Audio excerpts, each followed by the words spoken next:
Il ne fait pas le moindre doute que la tendresse occupe une place cruciale dans les rapports familiaux, en particulier les relations parents-enfants où les enfants, notamment durant les premières années de leur développement personnel, font preuve d'un besoin constant d'attention et de proximité émotionnelle avec leurs parents.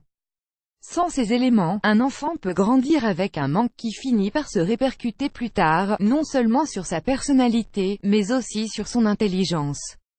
Les actes de tendresse ont un rapport direct avec l'intelligence d'un enfant selon une nouvelle étude. L'affection physique pendant la période de développement d'un bébé est encore plus importante que nous le pensions. Plus vous étreignez un bébé, plus son cerveau se développe, selon un récent sondage du National Children's Hospital dans l'État de l'Ohio. 125 bébés, issus à la fois d'accouchements prématurés et ordinaires, ont été inclus dans cette étude qui a observé à quel point ils étaient réactifs à la proximité physique de leurs parents. Advertising read invented by TEADS Advertising read invented by TEADS. Les résultats de l'étude ont indiqué que les bébés nés prématurément répondaient moins à l'affection que les bébés qui étaient nés à terme. Ce qui a également été démontré, néanmoins, c'était que les bébés qui ont eu droit à plus d'affection de la part de leurs parents ou du personnel de l'hôpital ont affiché une réaction cérébrale plus forte. Le développement du cerveau en dépend selon Drive.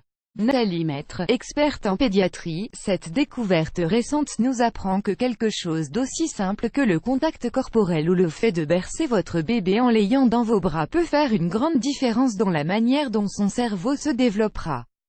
Faire en sorte que les bébés reçoivent un soutien positif comme le contact peau à peau avec les parents est essentiel pour aider leur cerveau à répondre au toucher doux d'une manière similaire à celle des bébés qui ont entièrement vécu la période de grossesse dans le ventre de leur mère, explique le Science Daily. L'exemple d'enfants en manque de marque d'affection physique pendant le régime de Nicolae Ceausescu, en Roumanie, les femmes devaient avoir au moins 4 enfants. La contraception et les avortements étaient donc interdits. Le résultat était un afflux très important vers les orphelinats de jeunes enfants que les Roumains ne pouvaient pas prendre en charge. Advertising read invented by TEADS Advertising read invented by TEADS. Les besoins de base des enfants pris en charge par les orphelinats ont été satisfaits, qu'il s'agisse de nourriture, d'abri ou autre, mais ils ont été privés de la chaleur maternelle et paternelle, ils n'ont presque jamais été caressés ni câlinés. Personne ne leur avait jamais parlé.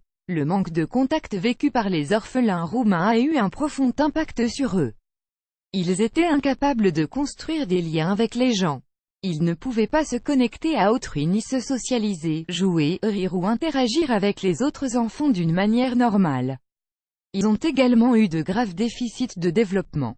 Leur intelligence émotionnelle était faible, tout comme leurs compétences sociales et comportementales.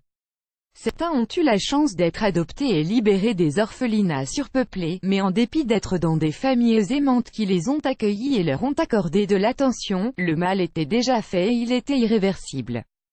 Selon Drive. Schirmer, psychologue à l'Université nationale de Singapour, il existe déjà une abondante littérature sur les effets positifs du contact physique avec les nourrissons, la plupart étant en rapport avec le développement émotionnel de ces derniers. Les effets d'un tel développement vont d'ailleurs même au-delà de l'enfance, plus grand que.